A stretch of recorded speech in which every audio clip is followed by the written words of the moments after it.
ॐ अज्ञानतिमिरान्धस्य ज्ञानाञ्जनशलाकया चक्षुरुन्मीलितं येन तस्मै श्रीगुरवे नमः। श्रीचैतन्यमनोभीष्टं स्थापितं येन भूतले स्वयं रूपकदा मह्यं ददाति स्वपदान्तिकं। वन्देऽहं श्रीगुरु श्रीयुतपदकमलं श्रीगुरून् वैष्णवांश्च श्रीरूपं साग्रजातं सहगण रघुनाथान्वितं तं सजीवं साद्वैतं सावधूतं परिजनसहितं कृष्णचैतन्यदेवं श्रीराधाकृष्णपादान् सहगण ललिता श्रीविशाखान्वितांश्च। हे कृष्ण करुणा सिन्धु दीनबन्धो जगत्पते गोपेश गोपिकाकान्त राधाकान्त नमोऽस्तुते। तप्त कांचन गौरांगी राधे वृंदावनेश्वरी वृषभानुसुते देवी प्रणमामि हरिप्रिये। वाञ्छाकल्पतरुभ्यश्च कृपा सिन्धुभ्य एव च पतितानां पावनेभ्यो वैष्णवेभ्यो नमो नमः। अनंत कोटि वैष्णववृंद की जय। नमः ओं विष्णुपादाय कृष्णप्रेष्ठाय भूतले श्रीमते जयपताका स्वामिन् इति नामिने। नमो आचार्य पादाय निताय कृपा प्रदायने गौरकथा धामदाय नगर ग्राम तारिणे। नमः ओं विष्णुपादाय कृष्णप्रेष्ठाय भूतले श्रीमते भक्ति वेदांत स्वामिन् इति नामिने। नमस्ते सारस्वते देवे गौरवाणी प्रचारिणे निर्विशेष शून्यवादी पाश्चात्य देश तारिणे। जय श्री कृष्ण चैतन्य प्रभु नित्यानंद श्री अद्वैत गदाधर श्रीवासादि गौर भक्त वृंद।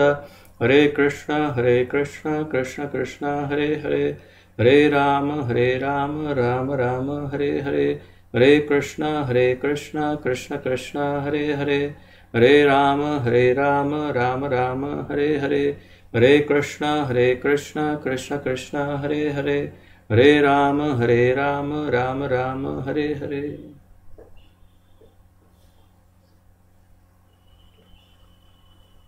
आप सबका बहुत बहुत स्वागत है आज के इस श्रीमद् भगवत गीता यथारूप के अध्ययन ज्ञान शिविर में। और हम हमारे इस्कॉन के संस्थापक आचार्य श्री श्रीमद् अभय चरणारविंद भक्ति वेदांत स्वामी श्रील प्रभुपाद जी द्वारा लिखित श्रीमद् भगवद गीता यथारूप का सम्मिलित रूप से अध्ययन कर रहे हैं। और भगवद गीता के पूर्व में जो भूमिका दी है प्रभुपाद जी ने उसका अध्ययन कर रहे हैं, जिसके अंतर्गत हम अभी 37वें हिंदी में 37वें पन्ने पृष्ठ पर है। पृष्ठ नंबर 37 पेज नंबर 37 हिंदी में। तो आइए जहाँ से कल विराम लिया था वहीं से आगे बढ़ते हैं।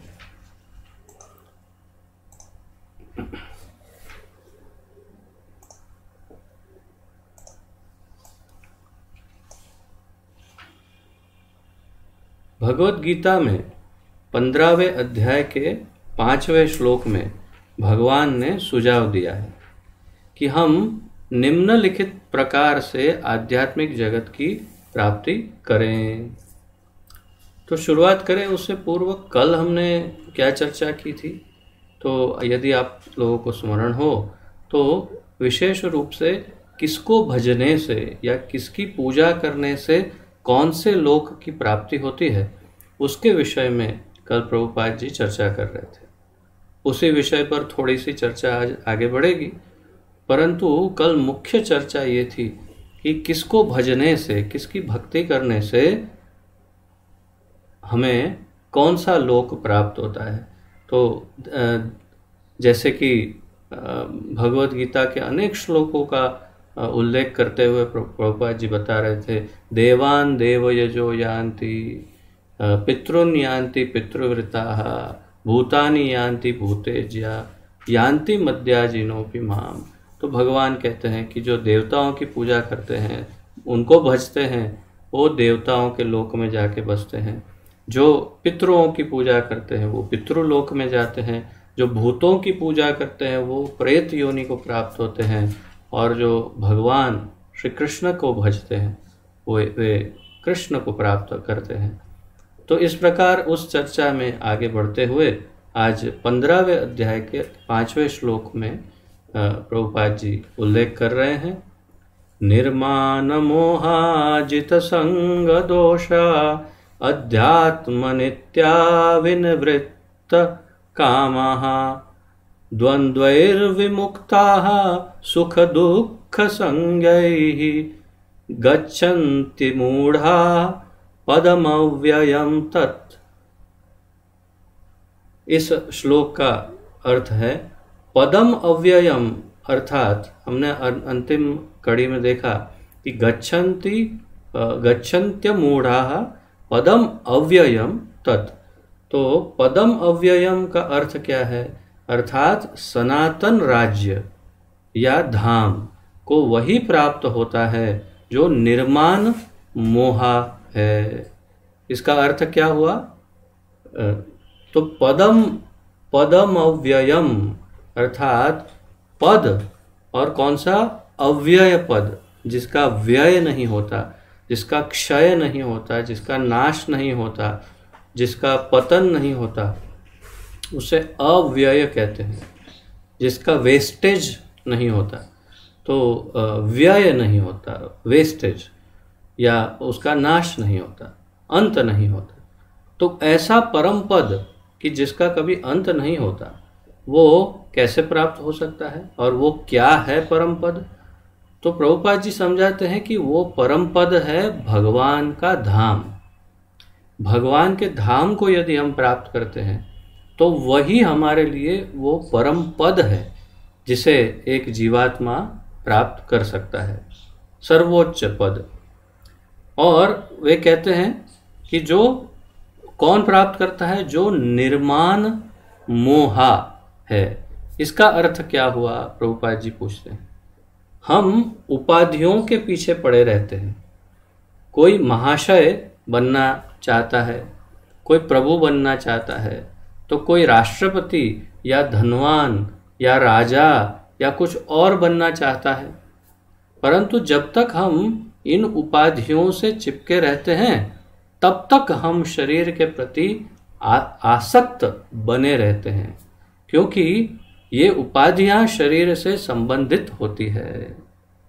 तो प्रभुपाद जी इस भौतिक संसार की उपाधियों के लिए जो हमारा आकर्षण है, मोह है,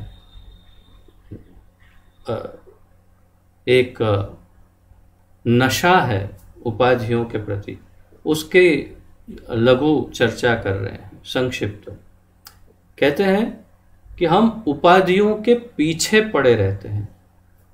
उपाधियों के पीछे पड़े रहते हैं। उपाधि कैसी? जैसे यहाँ पर कुछ उदाहरण बताए।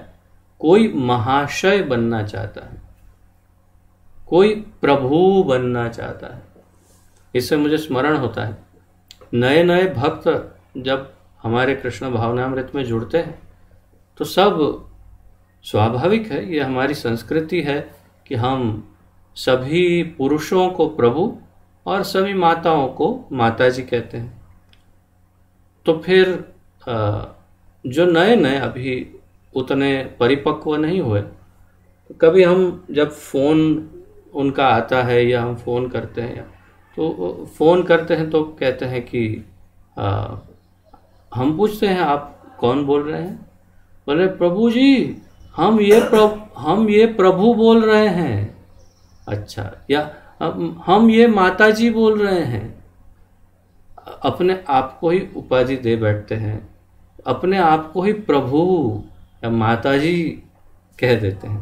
तो ये इनकी अज्ञानता है, और ये हमारा उत्तरदायित्व है कि यदि हम किसी को ऐसा कहते हुए सुने तो हम उसको सुधारे प्रेम से। यदि आप उनसे सीनियर हैं तो आप प्रेम से, विनम्रता से उन्हें समझा सकते हैं, प्रभु जी हमारी संस्कृति में स्वयं को सेवक दास सबसे तुच्छ समझते हैं, और दूसरों को प्रभु या माता जी कहते हैं, और अपने आप को जब कहते हैं तो कहते हैं कि मैं आपका अकिंचन तुच्छ बिल्कुल निकम्मा दास बोल रहा हूँ। ऐसे नहीं कहते कि मैं ये प्रभु बोल रहा हूँ, मैं ये माता जी बोल रही हूँ। ये थोड़ा, ये एक उदाहरण है कि ये जैसे गुजरात में सबको भाई या बहन लगाते हैं, तो यहीं से सीखे हैं, सीखा है उन्होंने गुजरात से। क्यों? क्योंकि जब वो फ़ोन करते हैं तो कहते हैं मैं ये भाई बोल रहा हूँ, अपने आप को भाई बताते हैं, या मैं ये वाली बहन बोल रही हूँ। तो अर्थात कि अपने आप को सम्मान से बुलाना, ये संस्कृति, इसका जो बीज है वो यहाँ पर है। प्रभुपाद जी जहाँ बता रहे हैं कि हम सब उपाधियों के पीछे पड़े रहते हैं। कोई महाशय बनना चाहता है, कोई प्रभु बनना चाहता है, कोई राष्ट्रपति या धनवान या राजा या कुछ और बनना चाहता है। और कौन सी उपाधियां हो सकती है? कोई संस्था है, उस संस्था में अगर सबसे बड़ी उपाधि डायरेक्टर की हो तो बस हमें डायरेक्टर बनना है। कम से कम असिस्टेंट डायरेक्टर तो बनना ही है, डेप्यूटी डायरेक्टर कम से कम। क्यों? उपाधि। तो चेयरमैन बनना है, vice chairman, president, vice president, CEO बनना है, डायरेक्टर या इत्यादि। टेम्पल प्रेसिडेंट बनना है, मंदिर है तो मंदिर में टेम्पल प्रेसिडेंट बनना है, कम से कम टेम्पल में वाइस प्रेसिडेंट तो बनना ही है। उपाधियों के पीछे की होड़, बस यही सबसे बड़ा हमारा प्रॉब्लम है। जहां देखो हर एक वस्तु में उपाधि। आप अपने इर्द गिर्द देख सकते हैं कहाँ कहाँ किस किस वस्तु के लिए कौन सी उपाधियों के पीछे हम पड़े रहते हैं। उसके लिए आप बस केवल सोचते रहो, देखते रहो। परंतु जब तक हम इन उपाधियों से चिपके रहते हैं तब तक हम शरीर के प्रति आसक्त बने रहते हैं। प्रभुपाद जी समझाते हैं जब तक हम इन उपाधियों के जब तक हम कहाँ है, उपाधियों से चिपके रहते हैं तब तक हम शरीर के प्रति आसक्त बने रहते हैं।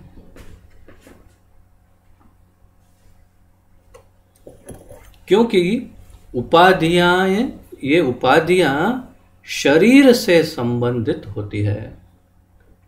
तो अर्थात देह आत्म बुद्धि है उसका प्रमाण कि हम उपाधि के पीछे भागते हैं। मुझे स्मरण हो रहा है कि हमारे रिश्तेदार में एक नवयुवक पढ़ाई कर रहा था और फिर पढ़ाई करते करते उसने सोचा कि यूपीएससी जो है जिसमें आईएएस आईपीएस बनते हैं वो परीक्षा देंगे। तो एक बार मैंने सहज रूप से पूछा कि भाई क्यों ये पढ़ाई क्यों करनी है? तो उन्होंने कहा गाड़ी पर लाल लाइट लगनी चाहिए, बस एक ही बात, गाड़ी के ऊपर लाल लाइट लगनी चाहिए। मैंने बोला वो तो तू ऐसे भी अगर मैकेनिक को बोलेगा तो लाल रंग की 2-3 लाइट लगा देगा, तो उसमें इतनी सारी मेहनत करने की क्या ज़रूरत है? बोले नहीं आप समझे नहीं, मैं तो सब समझ रहा था, मैं तो उसकी खिंचाई कर रहा था, लेकिन वो मुझे सीरियसली समझा रहा था कि जब जहाँ देखो सब जी सर करना चाहिए और सब झुकने चाहिए अपने सामने। मैंने उसको कहा कभी आईएएस आईपीएस ऑफिसर को किसी मंत्री के ऑफिस में देखा है? नहीं। मैंने देखा है, मैं पब्लिक रिलेशन की सेवा करता था और जब मंत्रियों से मिलने जाते थे तो छोटी सी लकड़े की बेंच में लाइन में आईपीएस आईएएस ऑफिसर बैठते थे और सेक्रेटरी को बोलते थे, अरे सर कब फ्री होंगे, अरे बोलो ना, मैं आके बैठा हूँ, मुझे फिर जाना है। और फिर पता चल रहा ये कहीं के कलेक्टर है, ये कहीं के ये डायरेक्टर है, ये है। तो ऐसी कोई लाल लाइट नहीं जिसके ऊपर दूसरी लाइट ना लगी हो, और कहीं ना कहीं किसी न किसी के सामने झुकना पड़ता है। आखिरकार तो वो सफल हो ही नहीं पाया, वो अलग बात है, परंतु तात्पर्य यह है कि उपाधियों के पीछे इतने पागल और इतने अधिक पागल मैंने देखे हैं कि जिसकी कोई सीमा ही नहीं है, कि ऐसी वासना उपाधि की कि जिसके लिए कुछ भी कर सकते हैं, अच्छा बुरा सही गलत कुछ भी करके उपाधि प्राप्त करनी। तो प्रभुपाद जी हमें समझाने का प्रयत्न कर रहे हैं, और जैसे रूप गोस्वामी बताते हैं, सर्वोपाधि विनिर्मुक्तम तत्परत्वेन निर्मलम। तो पहले तो सारी उपाधियों से मुक्त होना पड़ेगा और फिर निर्मल हृदय के साथ तो फिर हम भक्ति कर पाएंगे। तो वो तो खैर भक्ति की बात है, परंतु प्रभुपाद जी यहाँ बता रहे हैं कि हमारी देह आत्मबुद्धि की वजह से हम किसी न किसी उपाधि को चिपकते हैं। सबसे कम से कम एक उपाधि को तो अवश्य चिपकते हैं। कौन सी? मैं दामोदर धनंजय दास, मैं ये माताजी हूं, मैं ये हूं, मैं ये। कम से कम व्यक्तिगत उपाधि से तो हम बहुत मुश्किल है उससे उखड़ना, और अगर उखड़ गए तो बहुत सरलता से आध्यात्मिक जीवन में आगे बढ़ सकते हैं। यही समझाना चाहते हैं प्रभुपाद कि यदि मैं ये हूं कि उपाधि से मुक्त हुए तो ही आगे बहुत सरलता से बढ़ सकते हैं। सर्वोपाधि विनिर्मुक्तम तत्परत्वेन निर्मलम ऋषिकेन ऋषिकेश सेवनम भक्ति उच्यते। तो ये अत्यंत महत्वपूर्ण है कि हम सर्व उपाधियों से मुक्त हो। मैंने थोड़ा लंबा करके चर्चा करने का प्रयास किया ताकि क्योंकि मैं हमेशा देखता हूँ सब जगह पर इस उपाधि के ही लिए बड़ी होड़ लगी रहती है। हम अपने घर में भी, घर के बाहर, दफ्तरों में, बिजनेस में, मंदिर में, सब जगह उपाधि ही उसके पीछे पड़े रहते हैं। इसलिए मुझे लगा कि थोड़ी अधिक चर्चा करूं। आप में से कुछ लोग उस अवस्था में होंगे या आने वाले हो सकते हैं, तो उससे बचना चाहिए।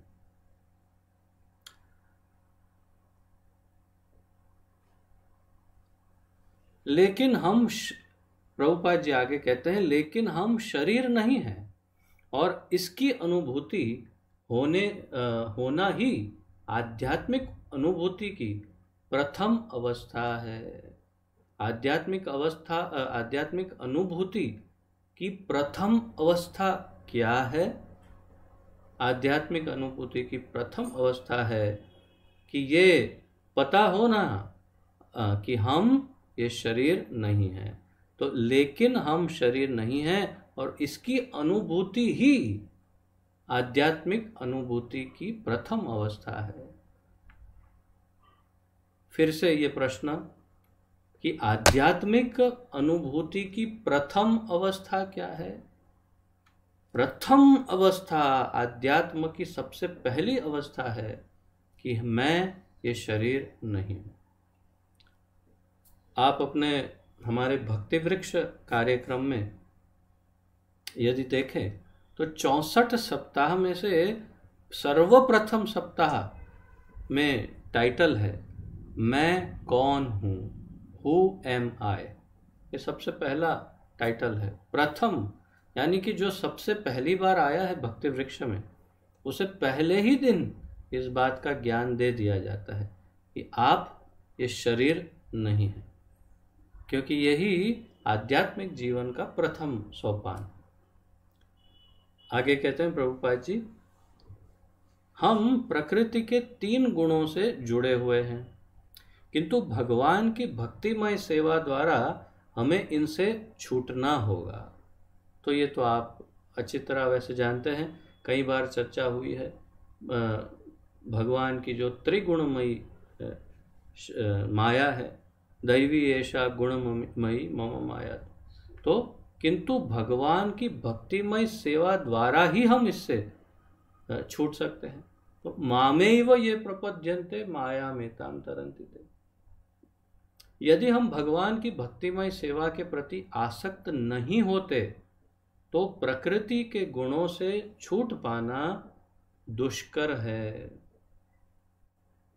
ध्यान दीजिए, यदि हम भगवान की भक्तिमय सेवा के प्रति आसक्त नहीं होते, यदि भगवान की भक्ति के प्रति हमारा आकर्षण नहीं बढ़ता, भगवान की भक्ति के प्रति यदि हमारा आकर्षण नहीं बढ़ता, तो प्रकृति के गुणों से छूट पाना दुष्कर है। तो प्रकृति के गुणों से छूटना हो यदि और आगे जन्म नहीं लेने हो,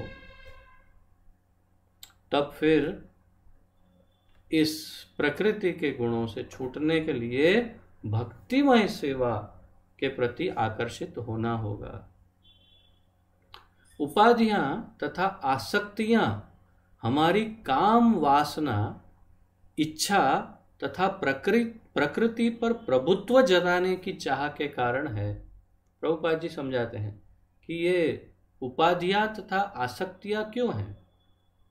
क्योंकि हमारी काम वासना, इच्छा तथा प्रकृति पर प्रभुत्व जताने की चाह के कारण हमारी ये उपाधियां और आसक्तियां हमें परेशान करती हैं। तो 3 मुख्य कारण बताए, अगर आप नोट्स लिख रहे हैं। उपाधियां और आसक्तियां, उसका कारण काम वासना या इच्छाएं और प्रकृति पर प्रभुत्व जताना। मैं इसका स्वामी हूं, मैं नाथ हूं, मैं मालिक हूं, मैं ये भाई हूं, मैं ये बहन हूं, मैं माँ हूं, मैं बेटा हूं, मैं बाप हूं, मैं बहन हूं, मैं ये हूं, मैं वो हूं, मैं ये। वो जो प्रभुत्व जताने की और फिर प्रकृति के ऊपर राज्य करने की जो इच्छाएं हैं, यही सब कारण है। जब तक हम प्रकृति पर प्रभुत्व जताने की प्रवृत्ति को नहीं त्यागते, तब तक भगवान के धाम सनातन धाम को वापस जाने की कोई संभावना नहीं है। प्रभुपाद जी बड़ी महत्वपूर्ण बात कर रहे हैं, इस पर बड़ा ध्यान देना होगा। सीधा सीधा रास्ता दिखा रहे हैं कि यदि if you are serious to go back home, back to Godhead, अगर आप बिल्कुल गंभीर हैं, एकदम सीरियस हैं कि नहीं मैं वास्तव में भगवान के धाम जाना चाहता हूं या चाहती हूं, वास्तव में मुझे बस अब वापस जाना है, हो गया, अब और जन्म नहीं लेना, तो फिर इस बात को ध्यान में रखें। जब तक हम प्रकृति पर प्रभुत्व जताने की प्रवृत्ति को नहीं त्याग देते, तब तक भगवान के धाम सनातन धाम को वापस जाने की कोई संभावना नहीं है। अर्थात हमें किसी के भी ऊपर प्रभुत्व जताने की हमारी जो प्रकृति या हमारा स्वभाव है, उसे छोड़ना होगा।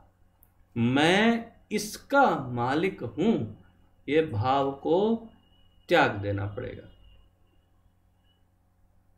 महाराष्ट्र के एक संत के विषय में मैं उनकी एक फिल्म देख रहा था। कृष्ण राम भक्त हैं, बहुत उत्तम, महाराष्ट्र के बहुत प्रख्यात संत थे। तो 19वीं सदी की बिल्कुल अर्थात 20वीं सदी की बिल्कुल शुरुआत में, तो एक बार वे अपनी माता को लेकर घर से तीर्थ यात्रा पर जा रहे थे। तो माता ने कहा कि तीर्थ यात्रा पर जा तो रहे हैं, लेकिन ये घर का ध्यान कौन रखेगा? घर का ध्यान रखने वाला, देखभाल करने वाला तो कोई होना चाहिए। बोले तुम चिंता मत करो, मैं उसका अच्छा बंदोबस्त कर दूँ। ठीक है। गांव वालों को बुलाया और हाथ में बैग, पोटली, मतलब जा रहे थे, निकल ही रहे थे, और कहा कि गांव वालों, हम अब तीर्थ यात्रा पे जा रहे हैं, पता नहीं शायद 15 दिन 1 महीने में लौटेंगे। तो मेरा आप सबसे निवेदन है कि मेरे इस घर में तो हमें लगे कहेंगे कि आप सब ध्यान रखना, क्योंकि बहुत बड़े संत थे, सब पूरा गांव जानता था और बहुत उनको मानता था। तो उन्होंने कहा कि मेरे इस घर में आप लोगों को जो अच्छा लगता है अभी ले जाइए। तो मां तो एकदम आश्चर्यचकित हो गई और सारे गांव वाले घर में घुस गए और जिसके हाथ में जो आया उठा उठा के चले गए। मां ने कहा ये क्या कर दिया तुमने? कहा कि मैंने आपको सर्वोपाधि विनिर्मुक्तम, सारी उपाधियों से, मोह से, प्रभुत्व कि ये मेरा है, ये मेरा है, वो सबसे मुक्त करा दिया।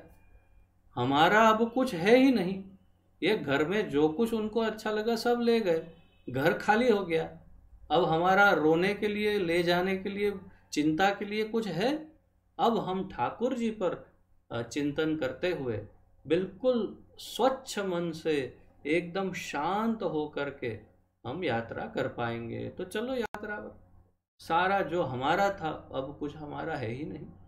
तो प्रकृति के ऊपर जो ये मेरा है, मैं इसका स्वामी हूं, ये कोई छीन ना ले मुझसे। ये प्रभुत्व की जो प्रकृति है उसको त्यागने की बात प्रभुपाद जी कह रहे हैं। और ये देखिए संयोग, कितना अच्छा उदाहरण दिया है ये संत ने कि किस प्रकार उन्होंने उस त्याग की जड़, जो मोह की जड़ है, प्रभुत्व की जड़ है, वो जड़ को ही काट दिया। कुछ है ही नहीं, अब चिंता नहीं, घूमो आराम से, वापस आओ तब ठाकुर जी अपनी व्यवस्था कर देंगे। तो ऐसा कुछ करने की हिम्मत हम में भी हो, तब जाके हम वास्तव में ठाकुर जी के धाम जा सकते हैं। उस शाश्वत अविनाशी धाम को वही प्राप्त होता है जो झूठे भौतिक भोगों के आकर्षणों द्वारा मोहग्रस्त नहीं होता। प्रभुपाद जी कहते हैं उस शाश्वत, हमेशा रहने वाले, अविनाशी, जिसका नाश नहीं होता धाम को वही प्राप्त होता है जो झूठे भौतिक भोगों के आकर्षणों द्वारा मोहग्रस्त नहीं होता, जो भगवान की सेवा में स्थित रहता है। दो उसके पहलू हैं। जो भगवान की सेवा में स्थित रहता है, फिक्स्ड रहता है, अविचल रहता है, एकदम स्थिर, और भौतिक भोगों के आकर्षणों द्वारा मोहग्रस्त नहीं होता। तो अब ये तो आप अपने आप को तो आप ही जानते हैं, मैं आपके बारे में कुछ नहीं जानता, ना जान सकता हूँ। इस प्रकार थोड़ा बहुत हम एक दूसरे को देख सकते हैं, परंतु सर्वश्रेष्ठ तो आप ही अपने आप को जानते हैं कि भौतिक आकर्षण या भोग जो हैं, भोग के प्रति आकर्षण या उससे मोहग्रस्त कितना होते हैं आप। तो वो सोचना है कि होना है कि नहीं होना, और भगवान की सेवा में स्थित हो। ऐसा जब हमारा व्यक्तित्व हो तब हम अविनाशी धाम को जा सकते हैं। ऐसा व्यक्ति सहज ही परम धाम को प्राप्त होता है। प्रभुपाद जी कितनी सहजता से कहते हैं कि सहज ही, जबकि ये बिल्कुल सहज नहीं, बिल्कुल इजी नहीं है। जरा भी इजी नहीं। कई उदाहरण हैं। और संत तुकाराम जो महाराष्ट्र में हुए, कहते हैं कि जब गरुड़ उनको लेने आए, गरुड़ पर आरूढ़ हो गए, बैठ गए तुकाराम, और उनकी पत्नी को कहा चलो मेरे साथ, आओ वैकुंठ चलते हैं। तो पत्नी ने कहा कि क्या बात करते, फिर ये बच्चों का ध्यान कौन रखेगा, उनकी सब जिम्मेदारी तो किसकी है, आप तो जाओ, जहाँ घूमना है घूमो, मुझे तो ये सब जिम्मेदारी संभालनी पड़ेगी ना।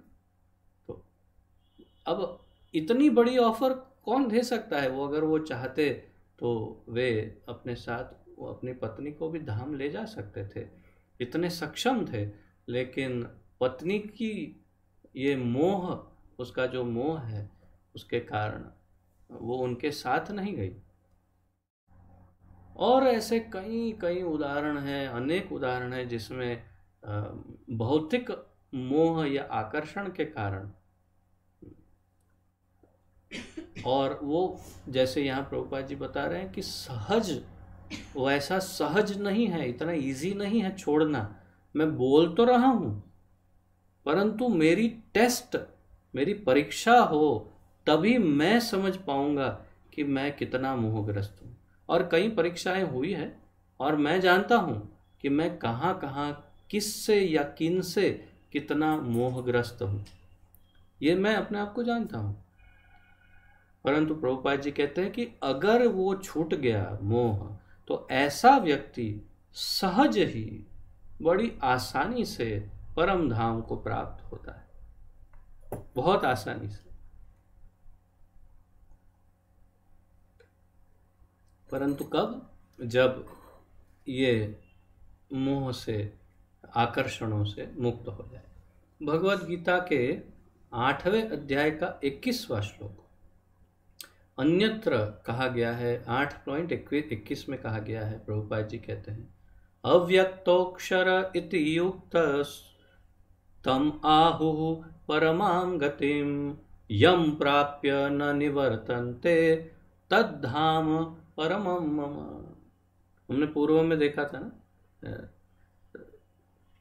न तद्भासयते सूर्यो न शशांक न पावक यद गत्वा न निवर्तन्ते तद्धाम परमं मम। यहाँ कह रहे हैं यम प्राप्य न निवर्तन्ते तद्धाम परमं मम, एक ही बात कर रहे हैं। और वो कैसा धाम है उसका वर्णन कर रहे हैं। अव्यक्त अक्षर इति उक्तः, अव्यक्त जो व्यक्त नहीं, सबके सामने प्रदर्शित नहीं है। गोलोक, हाँ वो है ना, देखो वो यहाँ दिख रहा है, ऐसे नहीं दिखेगा गोलोक। अक्षर, जैसे स्वामीनारायण वाले कहते हैं अक्षर धाम, तो वही अक्षर जिसका नाश नहीं होता। अव्यक्त अक्षर इति उक्तः, ऐसा कहते हैं, उक्त ऐसा बोल रहे।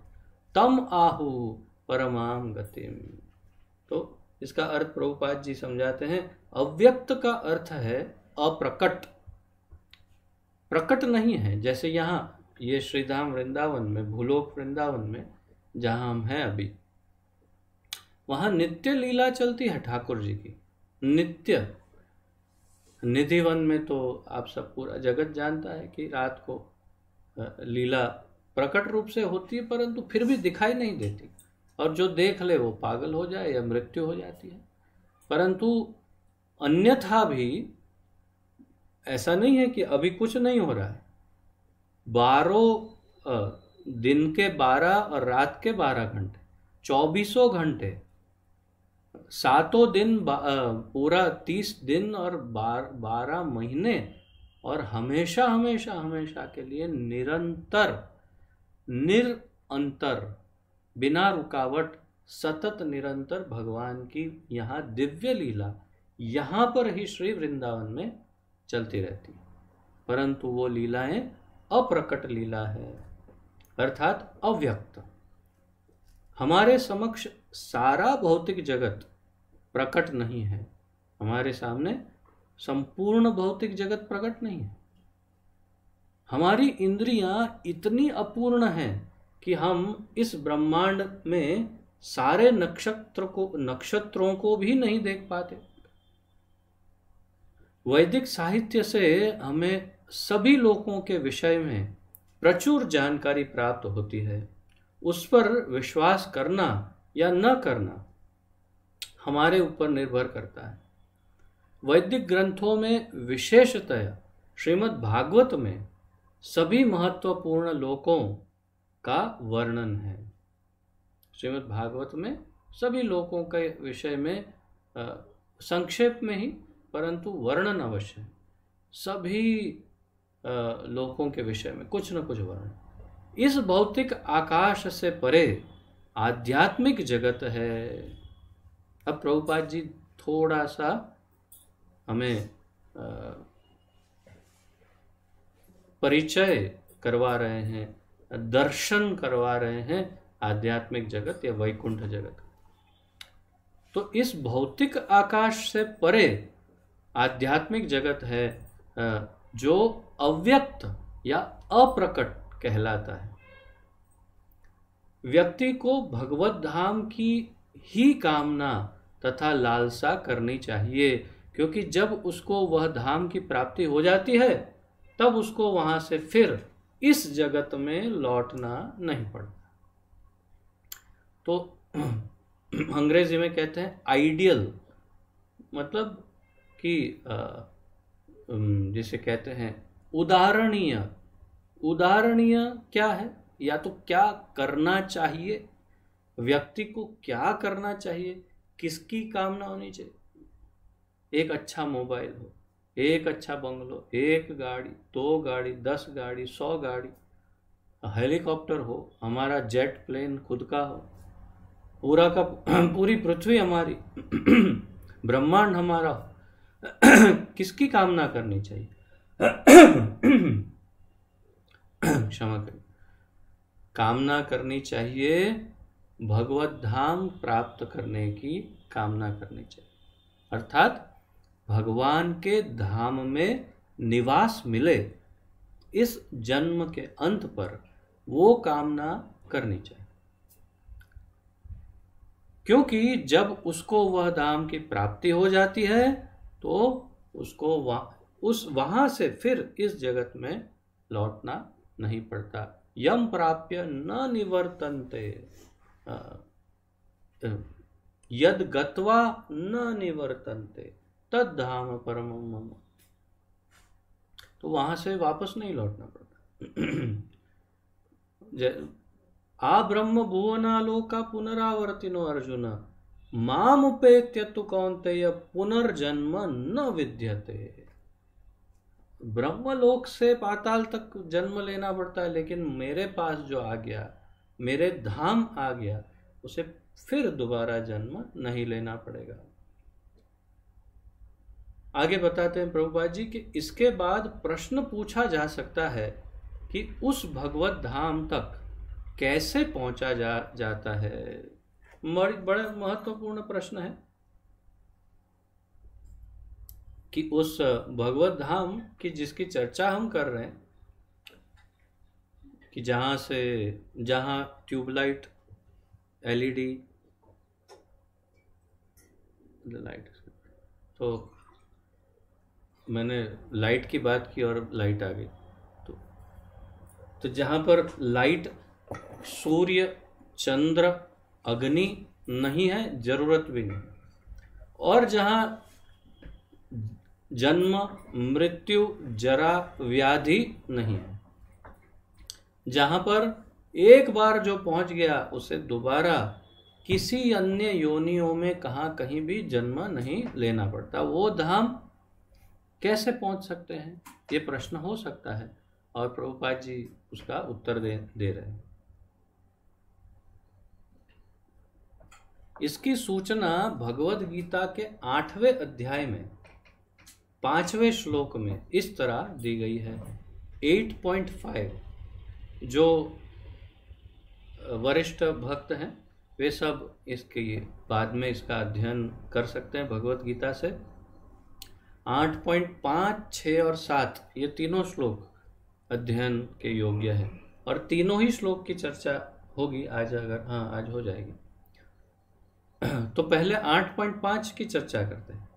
अंतकाले च माम एव स्मरन् मुक्त्वा कलेवरम यह प्रयाति स मद्भावम याति नास्त्यत्र संशयः। अंतकाले च माम एव स्मरन् मुक्त्वा कलेवरम यह प्रयाति स मद्भावम याति नास्ति यत्र संशय। अंतकाल में जो कोई मेरा स्मरण करते हुए शरीर त्याग करता है, भगवान अर्जुन से कह रहे हैं, हमें कह रहे हैं, कृष्ण कह रहे हैं, अंतकाल में जो कोई मेरा स्मरण करते हुए शरीर त्याग करता है वह तुरंत मेरे स्वभाव को प्राप्त होता है। इसमें रंच मात्र भी संदेह नहीं है, इसमें थोड़ी भी शंका, याति नास्ति यत्र संशय, इसके अंदर कोई संशय, शंका, संदेह नहीं है, कोई किसी प्रकार का कोई संदेह नहीं, वो मेरे पास आ ही जाएगा। तो क्या फॉर्मूला है भगवान के धाम जाने का? रास्ता क्या है? अंतकाले च मामेव स्मरन् मुक्त्वा कलेवरम। तो आप सबको तो अपनी अपनी एक्सपायरी डेट का तो पता ही होगा, लेबल में पढ़ो लिखा होगा एक्सपायरी डेट। बस वो टाइम का अलार्म सेट कर दो अपनी घड़ी में, इसके 5 मिनट पहले भी चलेगा ना, एक्सपायरी के 5 मिनट पहले भी अगर और उतना टाइम नहीं मिले तो एक्सपायरी के 1 मिनट पहले ही सही भगवान का नाम लेना शुरू कर दो, बस हो गया। जैसे एक्सपायरी हो गई तुरंत सीधा भगवान के धाम, ट्यूबलाइट नहीं, अग्नि नहीं, कुछ नहीं, मजा मजा। तो बस इतना ही करना है, सिंपल। अपनी एक्सपायरी डेट को पहले देख लो। नहीं पता, ओहो ये तो बड़ी गड़बड़ हो गई, हमें अपनी एक्सपायरी डेट पता नहीं, तब फिर क्या किया जाए? कोई तो रास्ता होगा पता करने का, एक्सपायरी डेट।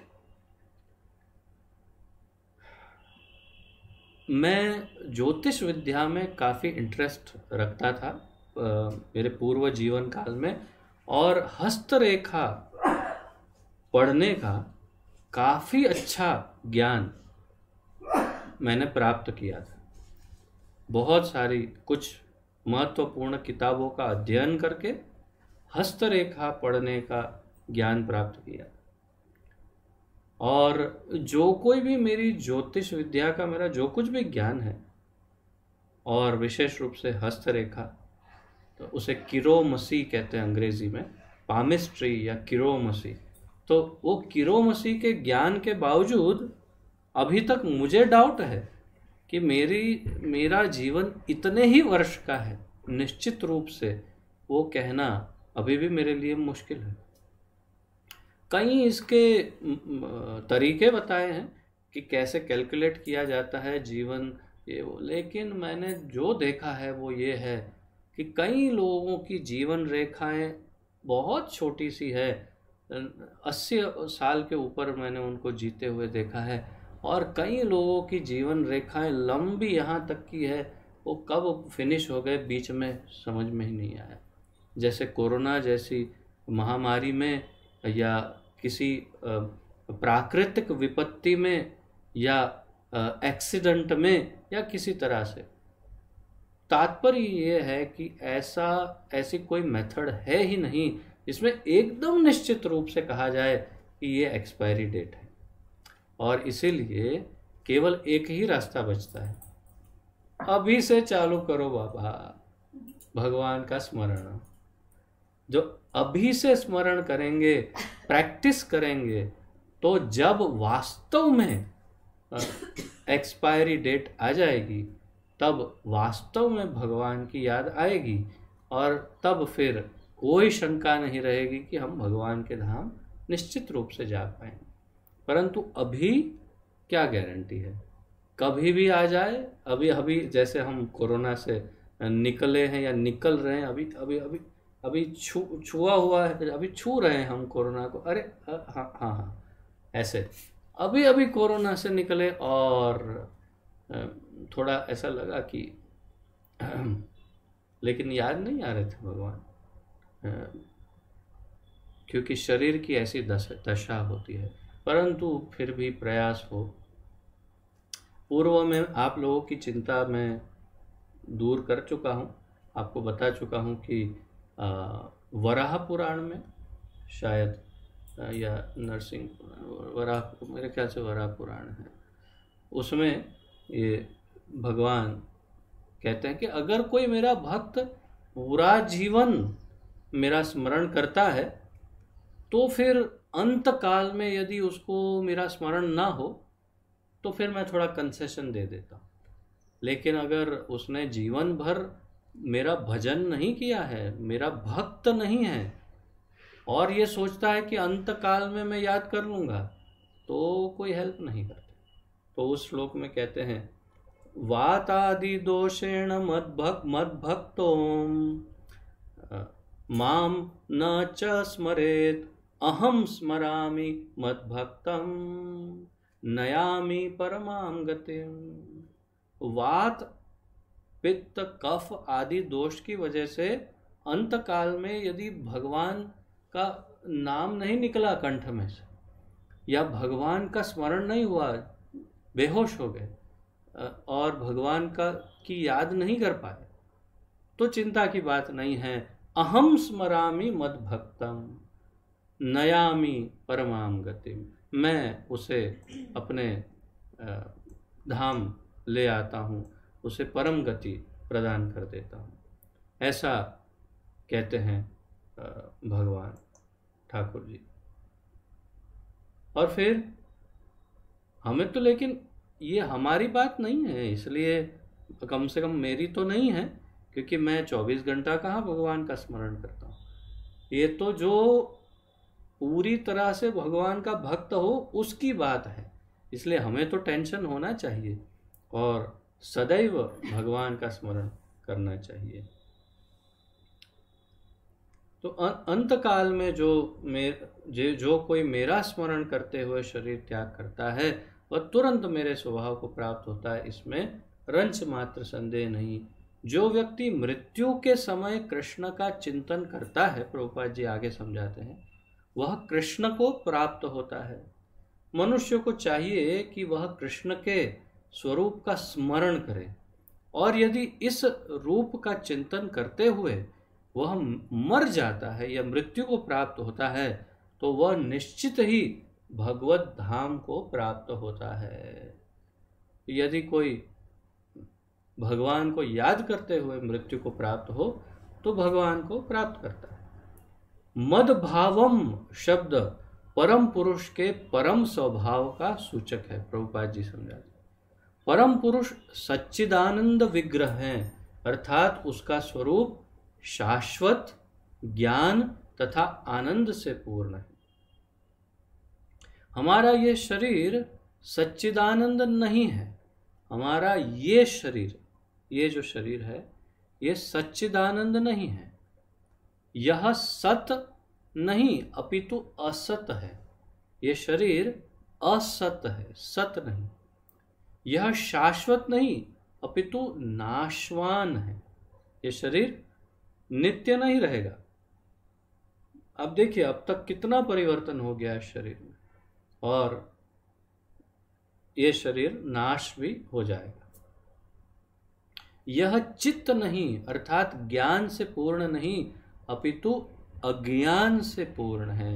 ये शरीर और उसकी इंद्रियां सब मिला करके पूरा अज्ञान से भरपूर है ये शरीर। हमें भगवत धाम का कोई ज्ञान नहीं है। हमें भगवत धाम का कोई ज्ञान नहीं है। भगवत धाम कैसा है?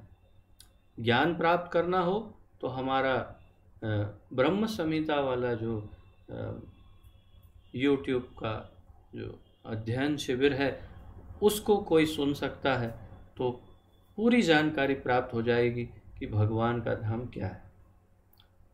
तो वही, लेकिन सामान्यतया हमें ये ज्ञान नहीं कि भगवान का धाम कैसा है, क्या है, कहाँ है, क्या क्या है उसमें। यहाँ तक कि हमें इस भौतिक जगत का पूर्ण ज्ञान नहीं है। हमें तो इस भौतिक जगत का ही पूर्ण ज्ञान नहीं है। अरे जगत को छोड़ दो, मैं गारंटी के साथ कहता हूँ कि हमारे विपिन बिहारी प्रभु जो अभी सुन रहे हैं, वो रिक्शा चलाते हैं, लेकिन फिर भी मैं दावे के साथ कहता हूँ कि अहमदाबाद का एक एक कोना देखा हो, ऐसा दावा अभी भी वो नहीं कर सकते। हाँ, ना बोल रहे हैं, क्योंकि ये संभव ही नहीं। अगर हम भौतिक संसार को ही अगर पूर्ण रूप से नहीं जान सकते, तब फिर भगवान के धाम के बारे में क्या जान सकते हैं। जबकि इनकी तो इनका तो व्यवसाय है, प्रतिदिन पूरे अहमदाबाद में घूमते हैं।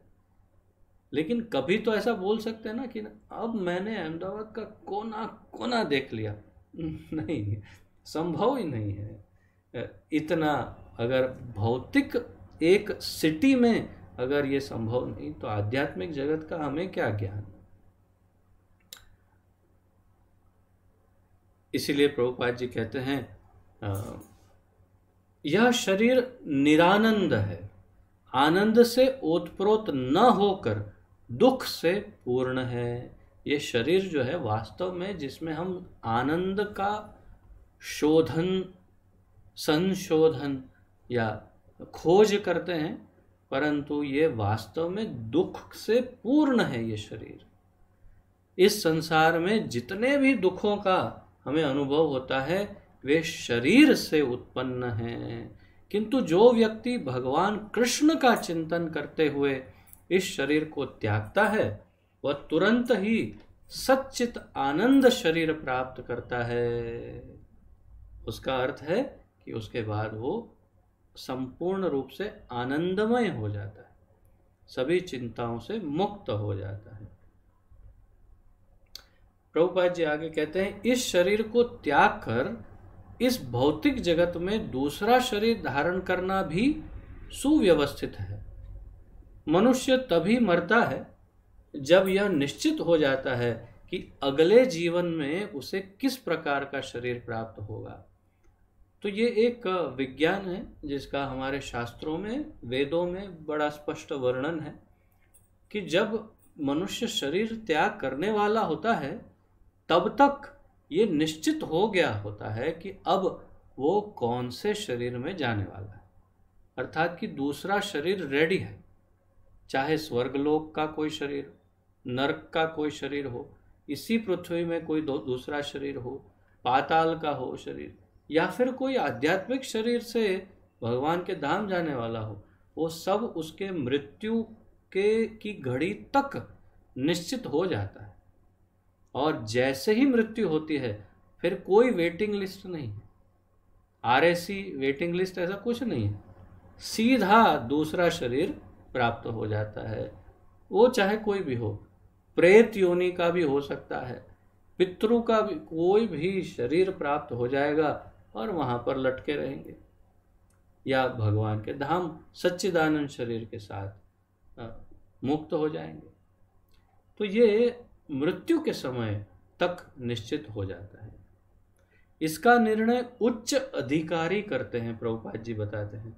अधिकारियों का नाम यहाँ नहीं लिया, परंतु हम जानते हैं कि यमराज और चित्रगुप्त, ये दो मिलकर ही सारा हमारा हिसाब किताब करते हैं और डिस्कस करते हैं।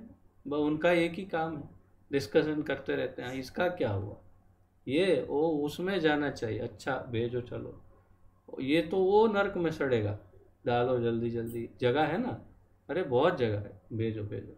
तो ये सब डिस्कशन ये दो अधिकारी मिलकर ही करते हैं, उनका ही ये काम है। हमेशा मीटिंग, हमेशा बिजी, हमेशा बुक में देखते रहते।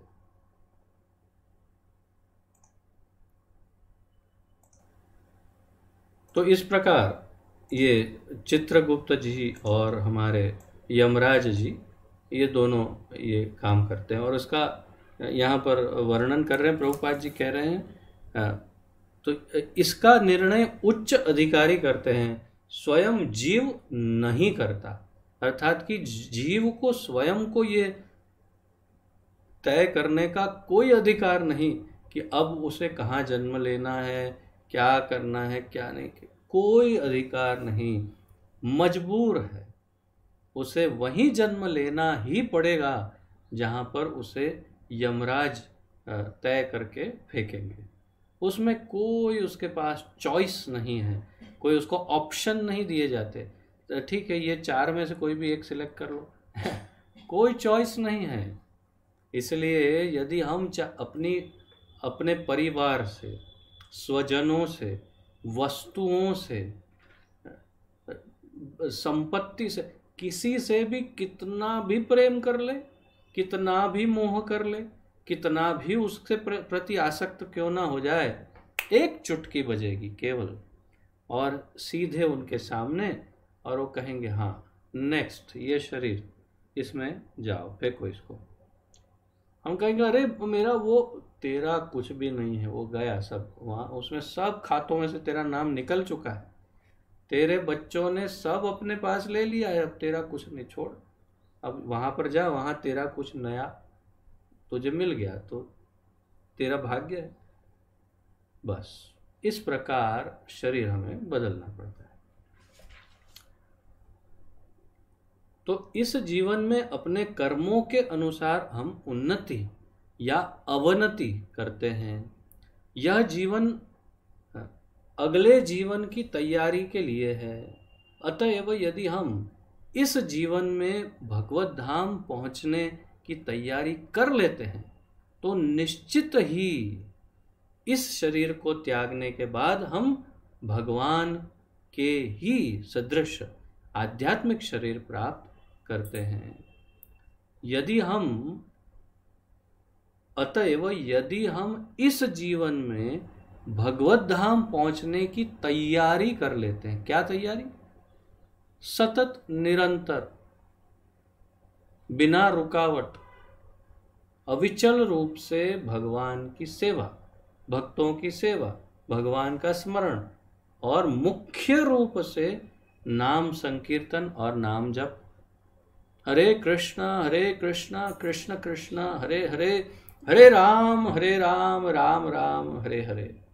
सतत निरंतर यदि सुनते रहें, जपते रहें, कीर्तन करते रहें, प्रचार करते रहें और सेवा करते रहें तो तैयारी हो जाएगी। और तो निश्चित ही इस शरीर को त्यागने के बाद प्रभुपाद जी कहते हैं हम भगवान के ही सदृश आध्यात्मिक शरीर प्राप्त करते हैं। भगवान सच्चिदानंद विग्रह है, हमारा भी विग्रह शरीर सच्चिदानंदमय हो सकता है। कब? जब हम भगवान के धाम चले जाएंगे, तब उनके जैसा हमारा आध्यात्मिक शरीर हो जाएगा। जैसा कि पहले कहा जा चुका है, आध्यात्मवादियों के कई प्रकार हैं, हमने पहले चर्चा की थी। तो प्रभुपाद जी बताते हैं ब्रह्मवादी, परमात्मावादी तथा भक्त। और जैसा कि उल्लेख हो चुका है, ब्रह्म ज्योति आध्यात्मिक आकाश में असंख्य आध्यात्मिक लोक हैं। इन लोकों की संख्या भौतिक जगत के लोकों की संख्या से कहीं अधिक बड़ी है। यह भौतिक जगत संपूर्ण सृष्टि का केवल चतुर्थांश है। भगवान जैसे भगवत गीता में कहते हैं एकांशेन स्थितो जगत। इस भौतिक अर्थात आप एक पिज़्ज़ा तो खाया होगा, एक पिज़्ज़ा को 4 हिस्सों में बांटिए और उसमें से एक हिस्सा निकाल लीजिए और 3 हिस्से, तो वो जो 3 हिस्से हैं आपके पिज़्ज़ा के, वो है आध्यात्मिक जगत। और जो एक हिस्सा बच गया पिज़्ज़ा का नाम सुन के जरा मुंह में तो एक हिस्सा जो बच गया वो हिस्सा है हमारा भौतिक जगत। चतुर्थांश एक अंशेन स्थितो जगत। और वो कितना है? वो जो एक हिस्सा है वो कितना है? अनंत कोटि ब्रह्मांड, जिसकी गणना नहीं हो सकती, उतने ब्रह्मांड उस एक हिस्से में है। उससे 3 गुना अधिक आध्यात्मिक जगत है।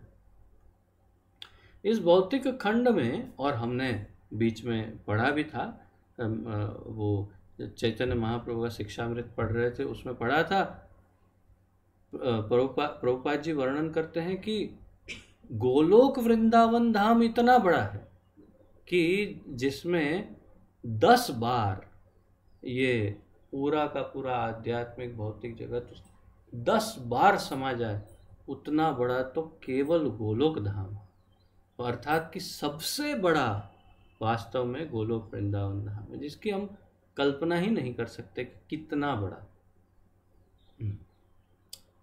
अब तो यहाँ बता रहे हैं कि किंतु यह सारी भौतिक सृष्टि, नहीं क्षमा करें, इस भौतिक खंड में लाखों करोड़ों ब्रह्मांड हैं, जिनमें अरबों ग्रह, सूर्य, तारे तथा चंद्रमा हैं।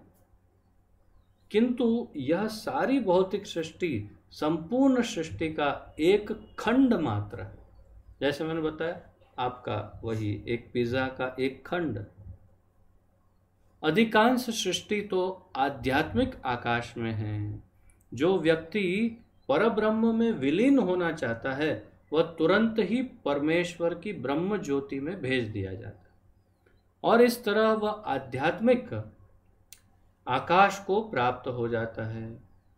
जो भक्त भगवान के सानिध्य का आनंद लेना चाहता है वह वैकुंठ लोकों में प्रवेश करता है, जिनकी संख्या अनगिनत है, जहां पर परमेश्वर अपने विभिन्न पूर्ण अंशों यथा चतुर्भुज नारायण के रूप में विभिन्न नामों जैसे प्रद्युम्न, अनिरुद्ध तथा गोविंद के रूप में भक्तों के साथ साथ रहते हैं।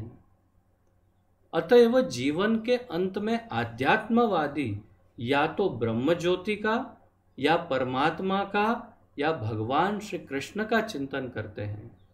प्रत्येक दशा में वे आध्यात्मिक आकाश में प्रविष्ट होते हैं, लेकिन केवल भक्त या परमेश्वर से संबंधित रहने वाला ही वैकुंठ लोक में या गोलोक वृंदावन में प्रवेश करता है। प्रभुपाद जी ने पूरा वर्णन कर दिया कि आध्यात्मिक जगत में कौन प्रवेश कर सकता। 3 जन, जो ब्रह्मवादी है, निराकार ब्रह्म में मानता, जो परमात्मा हृदय में विराजमान परमात्मा का भक्त है, और या फिर जो नारायण के किसी स्वरूप का या स्वयं कृष्ण का भक्त हो। और तीनों क्या कहाँ पहुंचते हैं? जो ब्रह्मवादी है वो भगवान की ब्रह्म ज्योति में सायुज्य मुक्ति प्राप्त करता है, मोक्ष। जो परमात्मा का भक्त है वो भी वैकुंठ जगत में प्रवेश करता है यथा योग्य, परंतु जो कृष्ण या नारायण का जैसा भक्त, जिसका जो भक्त है वो वैकुंठ के उस लोक में भगवान की नित्य लीला में प्रविष्ट होते हैं।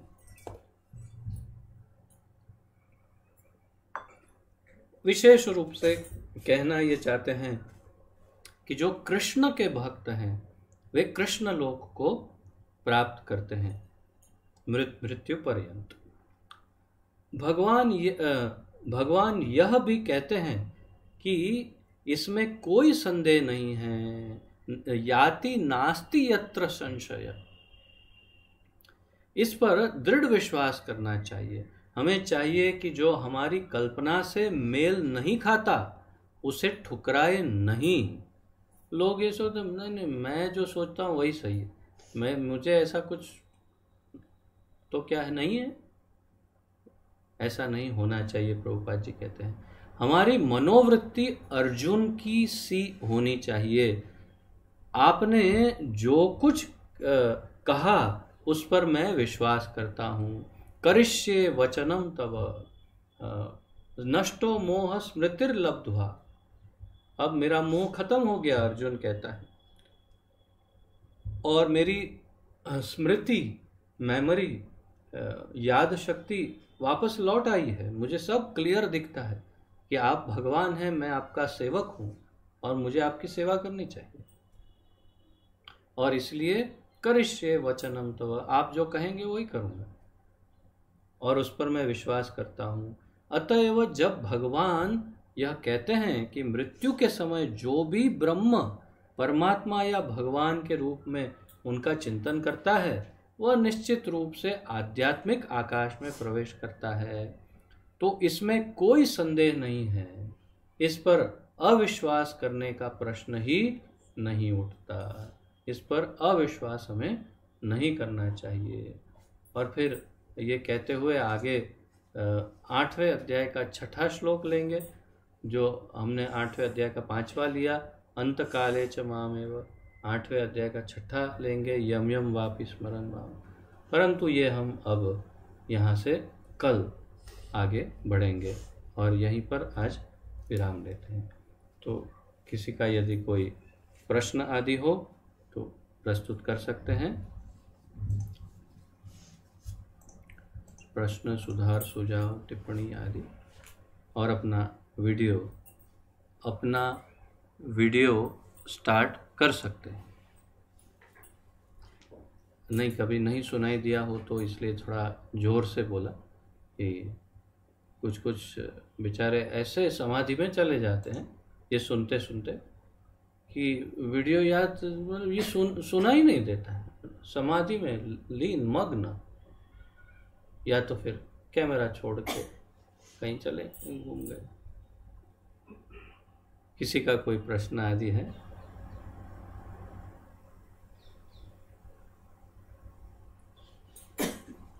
सबको एकदम क्लियर हो गया? भगवत धाम कब जा सकते हैं, कैसे जा सकते हैं, किन परिस्थितियों में जा सकते हैं, कौन जा सकते हैं, कौन नहीं जा सकते, क्या करने से जा सकते हैं, वो सब क्लियर हो गया सबको?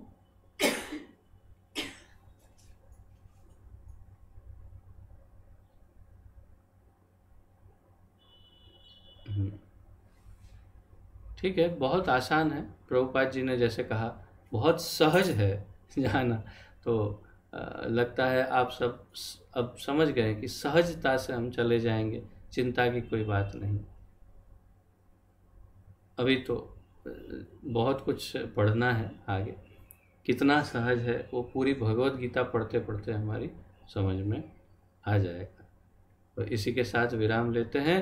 यदि किसी का कोई प्रश्न आदि ना हो तो आइए प्रणति निवेदन करते हैं, और इसके बाद हम समूह नाम जप करेंगे। जिनके भी विशेष रूप से कोरोना रोग से जो भक्त ग्रसित हैं और जो विपत्ति में हैं उन सब के लिए। तो पहले हम प्रणति निवेदन करके इस क्लास का विराम लेते हैं और फिर समूह नाम जप करेंगे। श्री पतित पावन अभय चरणारविंद भक्ति वेदांत स्वामी श्रील प्रभुपाद की जय। पतित पावन गुरुदेव की जय। निताय गौर प्रेमानंदे। हरि हरि बोल। आप सबका बहुत बहुत धन्यवाद और आप सबको कोटि कोटि दंडवत प्रणाम। हरे कृष्ण।